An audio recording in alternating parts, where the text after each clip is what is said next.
Hey, Yinning at Life gang. It's Kimberley Roberts of the SolefulYin brand.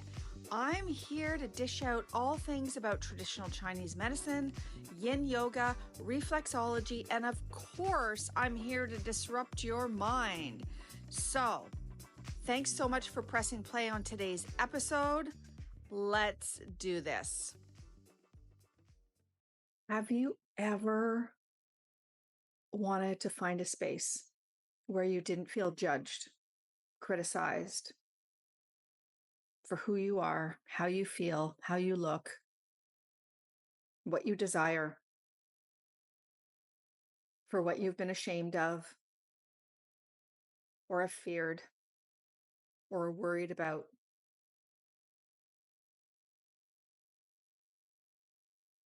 See, all of these things, the fear, the judgment, the worry, the anger, the appearances,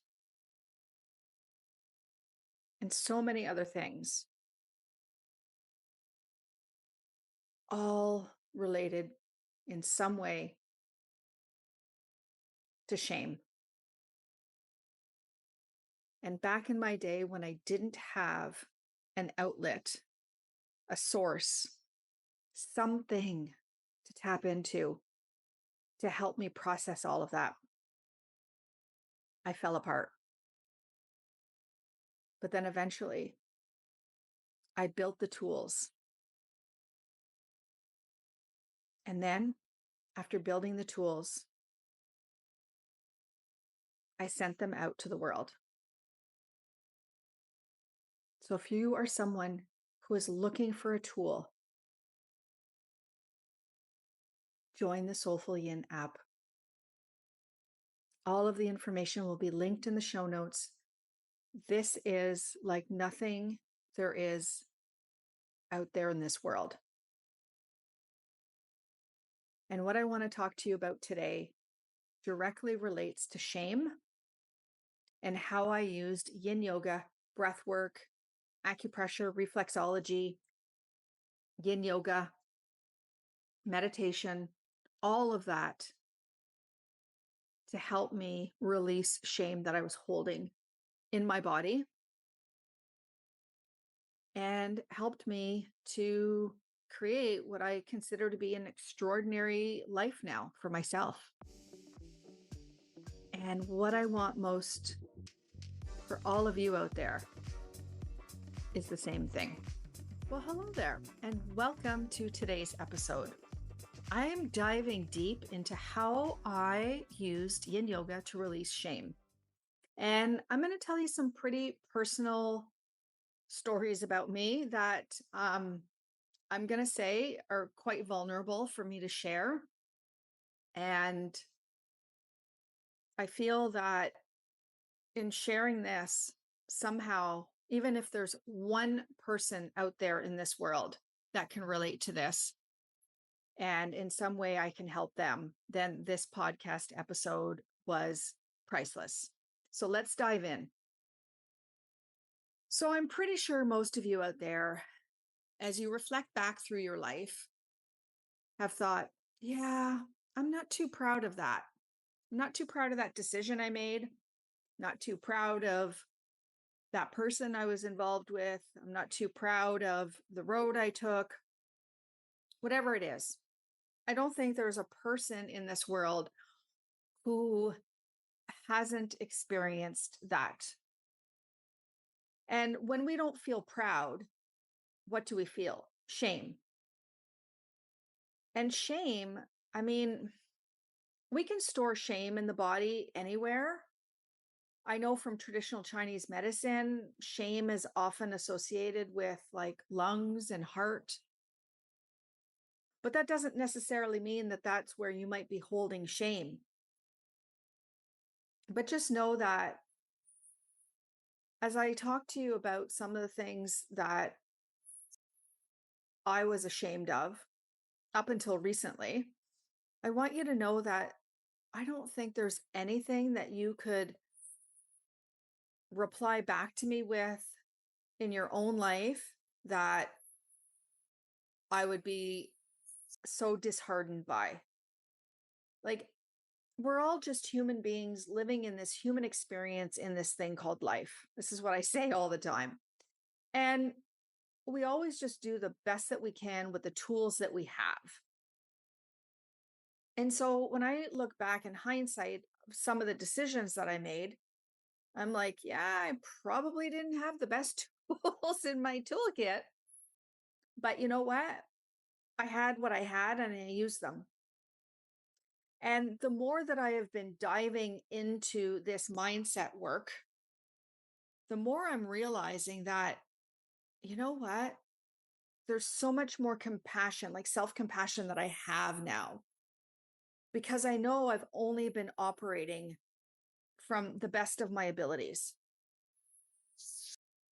So I posted a reel on Instagram today, actually, after yesterday, a very profound experience I had. I had two really profound experiences yesterday.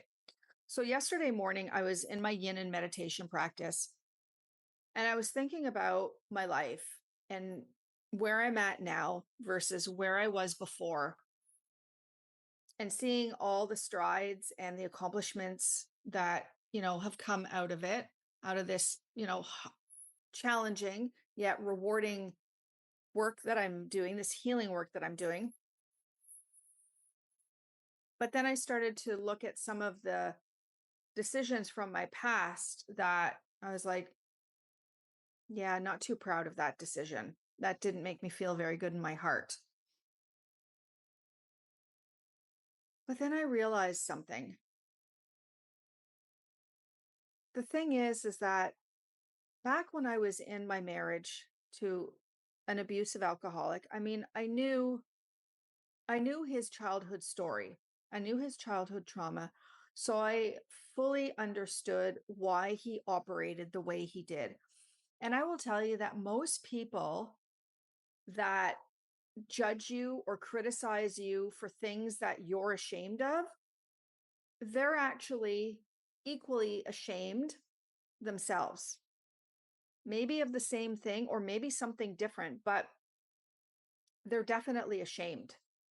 And rather than admitting to that and working through it, they decide to project that onto other people, which in my understanding of how things work in our mind now, I totally get it. I understand why people project onto other people, but I'm going to be fair here in saying that that is just, it's not cool. Like, it's so not fucking cool to project your crap onto other people. Like, we're all here, we're all doing the best that we can. And when things are not aligning the way that you desire them to be, it's your opportunity to step up and be accountable and responsible for your life. So, getting back to my marriage, there was a time where when things were not great, and then I found out that my husband was in rehab and he was having an affair with a cocaine addict that was also in rehab. That's when I decided that, I'm done. Like, I'm done with this marriage and I'm moving on. So it had been about 4 months since I had moved into where I'm now. And I met somebody and I ended up having, I'm going to say, a casual affair with this person. It certainly wasn't like boyfriend, girlfriend relationship type thing. It was just a casual affair. Now, technically, in the eyes of God and in the Catholic Church, which I was raised in, I was still married. Even though we were separated, we were legally separated, like on paper through, lawyers, we were separated, but we weren't divorced yet, but we were still technically married to some degree. So, in the eyes of God and the church, I was unfaithful. I cheated.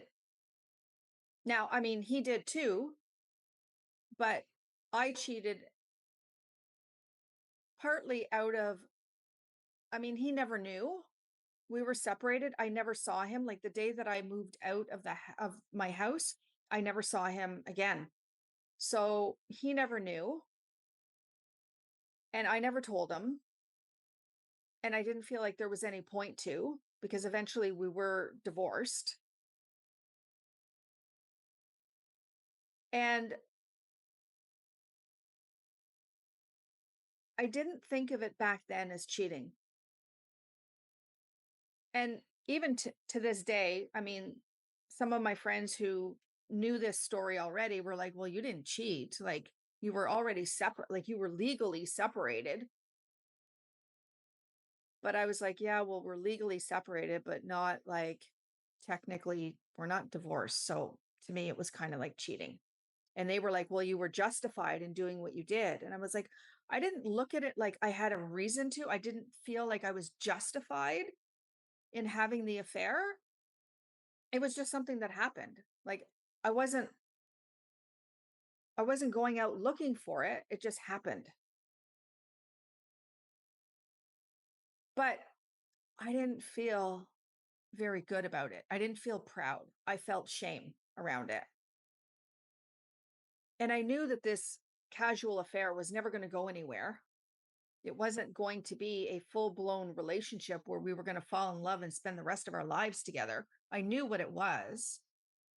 So, I mean, I knew what I signed up for, but to me, it was still, I cheated. So there was shame around that. There was shame that I left the marriage. Like, you get married for better, for worse, in sickness and in health. And I left. And there was shame around that I couldn't make it work. There was shame that I was married to an alcoholic who abused me. There was shame that, how many times I had to lie to people when they would see, my arms bruised or something. Like I would just tell them, yeah, no, I was, I got into a wrestle with the dogs because I mean, I had 3 dogs at the time. Like it was really easy for me to make up lies about why I looked banged up and bruised. I don't know if any of my patients ever actually thought I was being abused. If they did, well, they certainly never said anything to me, but I don't know if they ever thought it either. I hit it so well. Like I could have won a freaking Oscar award for for how well I managed to hide things in my marriage from people, from my patients, from my family who didn't even know. So I felt a lot of shame around that. I had to lie. I lied a lot out of shame. And I didn't know back then that like it was just my mind trying to protect me from further hurt. And there was one time where my husband hit me and I hit him back. And I felt shame around that for hitting him. Like how could I stoop as low as he did? And then he phoned the police and accused me of abusing him. And when the police showed up and they looked at me and they looked at him and they saw that he was completely wasted, they were like, yeah, we kind of know who we're favoring here in this. Like, and it certainly wasn't him. But there was shame around that. There was shame around, having to go to my mom and tell her, yeah, I've been in an abusive marriage for most of it, and my mother adored my husband, adored him. She just thought he was like the greatest thing since sliced bread. So to tell her that he was an alcoholic and he was abusing me, and then I had to ask her to help me financially so that I could start my life over and have her support me partially. And then having, during COVID, having a business where I shut down. And then when I, started it back up, I almost lost it and I almost had to like completely shut it down and move back home with my mom. There was shame around that. Like there was so many times where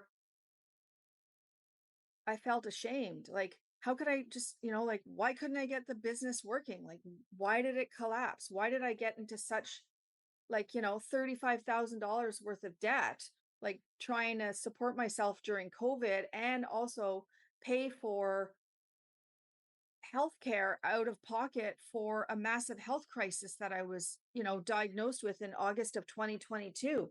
Like I was ashamed of that. I was ashamed that I put up a GoFundMe page where people donated to help me with my health crisis. And I was ashamed that I had to do that. Like, why couldn't I do it on my own? I was ashamed that I got sick in the first place. I'm in the health and wellness industry and I got sick. And it's like, fuck, like, I should have known better. It's incredible the amount that we beat ourselves up for not being perfect, for not knowing better. But at the end of the day, all of that, it's it's life. Nobody is walking this earth not ashamed of a single thing that they've done. And if there is anybody that says, "Yeah, there's nothing in my life I've ever been ashamed of," then you know what? They're full of crap because they are not connected to themselves and they are living in denial because we all make decisions that are not in our highest good. I mean,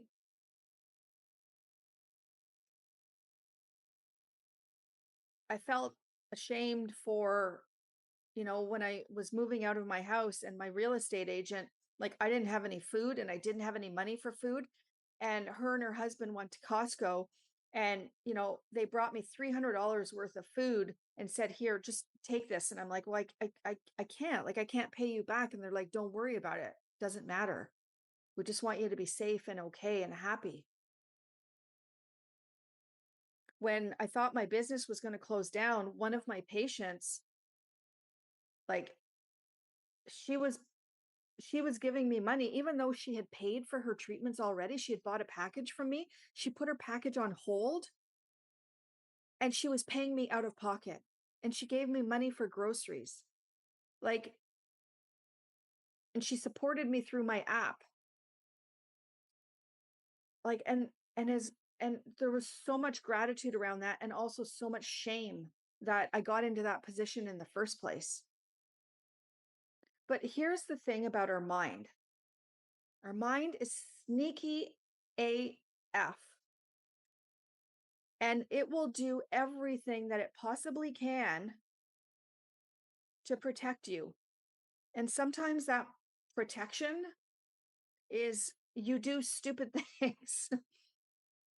You make stupid decisions, whether it's in your personal life or your business or your career, whatever, like in your health, like your mind is really, really capable of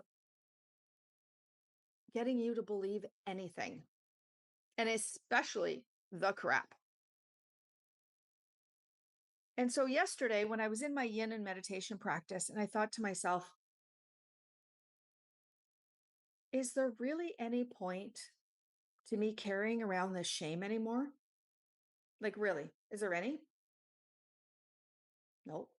Is it serving me? Nope. Is it serving my evolution? Nope.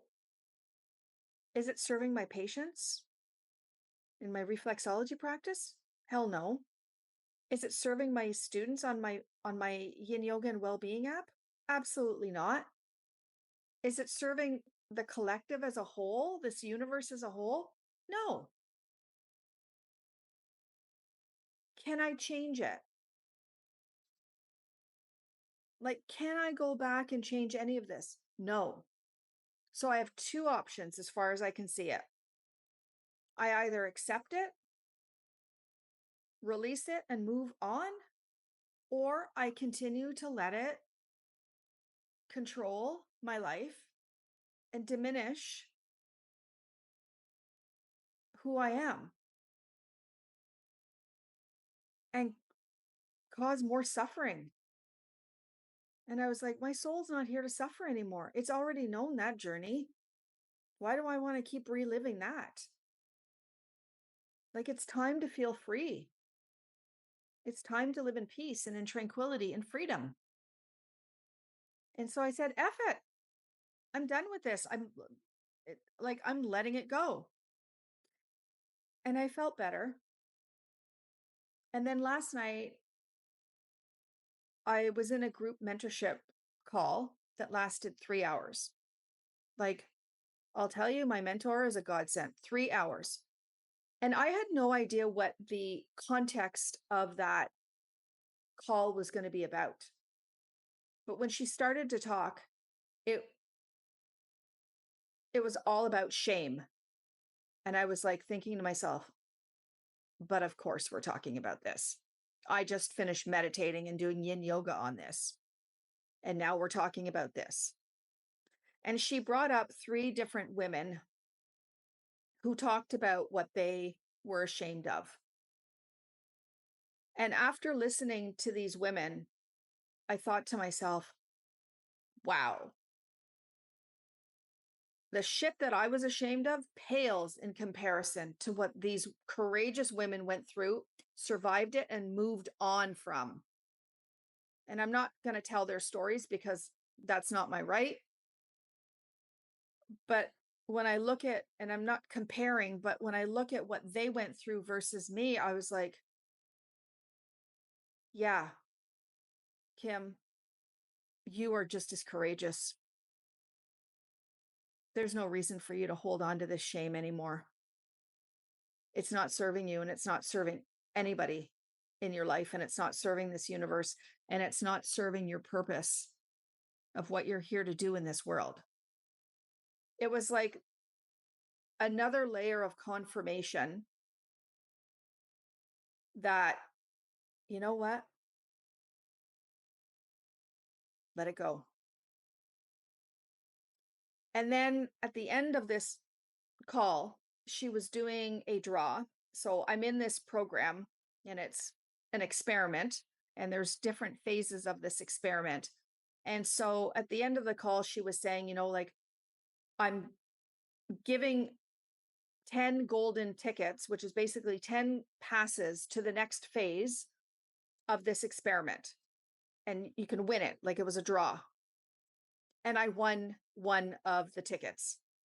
And I was like, if I truly believe this, if I had not done the work that I've been doing all this time, all this mindset work and all this belief work, changing my limited beliefs, accepting the story of my past, being okay with who I was and the decisions that I made, and stepping fully into my power and being a creator in my life, I wouldn't have won that ticket.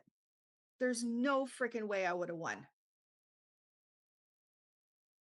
So for me, that was just like affirmation from the universe. It was a sign from the universe that, you know what? Like, keep going on the path you're doing, that you're on. Keep doing this work, because at some point there's going to be somebody out there in this world. Maybe I'll know, maybe I'll never know, but I believe that the work that I'm doing through my podcast episodes here, the journey that I'm taking people on through the SolefulYin app, the work that I'm doing with my reflexology patients, which is so much more than just a foot reflexology treatment for them. Like, all of this work, I know that there are people out there that are benefiting from it. I don't need to know how many people, it doesn't matter. I just know in my soul that this is the work that I'm meant to do. And I'm no longer going to sit behind the shame of, okay, I was supposed to be perfect and I'm not. I'm no longer going to sit behind the fear of, like, okay, well, if I put something out and it's not perfect and people don't like it, I'm still going to put it out. I'm still going to put out programs. I'm still going to keep talking about my app. Like, I'm not afraid to show people the gift that I have in this world. And the thing is that when you release the shame, you strip away all those layers, you start to realize who you really are and who you are really meant to become in this world. And you get to a point where you're like, you know what? It's not like some ego cocky thing where you're like, yeah, I'm the greatest at blah, blah, blah, blah, blah. It has nothing to do with that. It's just a beautiful resonance of assertiveness and of courage and of confidence in yourself that, you know what? You have a gift and this world is meant to see it. And it doesn't serve anybody for you to hide that gift. And here's the thing, everybody has a gift. It's just sometimes people don't know what their gift is yet. But that's okay. That's what you're here to discover, what your gift is. And once you do, like, let that shine. Like, let that gift shine. Because the world is a better place when you are in a better place. When you're not living in the constant ruminations of your mind, when you're not sitting in the constant worry and rabbit hole spiraling, when you're not sitting in the fear of like the unknown and what's going to happen and, always thinking worst case scenario. You're not going to be living in the shame of what you did in the past and not being proud of it. You learn from it and you move on. It's like, okay, I made those decisions. In hindsight, they weren't the best. All right, lesson learned. Not going to do that again. And you move on. But if you leave all of that stuff inside of you, you're living anything but an extraordinary life. You're living a life of pain and suffering. And that's not what you're here for. So, whatever it is that you are ashamed of, that you think is so awful that you did, I guarantee you it's not that bad. Even if you cheated, even if you lied, even if you stole, even if you hurt somebody, I will tell you that I don't condone any of that, but we all just operate most of the time from that primal part of our brain that's always just trying to keep us safe. And sometimes in that trying to keep us safe, it gives us some really misguided directions. It's like a really fucked up GPS system. But you know what? You can override it. And that's what your journey is here for. And this is why I created the SolefulYin app, because back when I was in the literal crap of my marriage, I had nowhere to go to. I was too ashamed to go for help. I didn't have the money to go and see therapists. So I had to do it myself. And I remember, years later saying to myself, I'm so grateful for all of these tools, the breath work, the meditation, the yin, the acupressure, the reflexology. It all helped me get to where I am now. And I said, these tools have helped me. So I want to somehow find a way for these tools to help other people. I don't know how, universe, but do something. Help me. And that's when the SolefulYin app came out. It's the number one online yin yoga and well-being app, scaling every single day. And it's because there's nothing else out there like it. One place where you can get programs, courses, mini series, acupressure techniques, reflexology practices, yin yoga, breath work, meditation, download health and mindset ebooks. Like, it's all in one place. And it's what I prayed for like 15 years ago. And now it's here. And I want thousands and thousands and thousands of people to be able to get onto their mat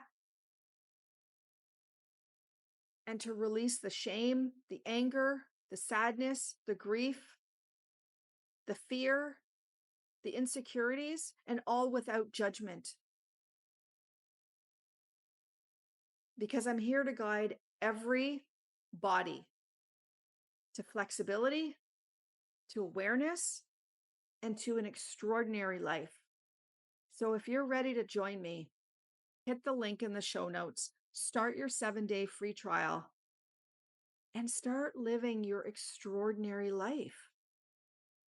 Because you don't know how long you've got. So don't waste any of it living in suffering. So thank you so much for pressing play on today's episode. I hope to see you in the app. And above all, I truly hope that you are moving in the direction of living an extraordinary life because you're worthy of it and you deserve it.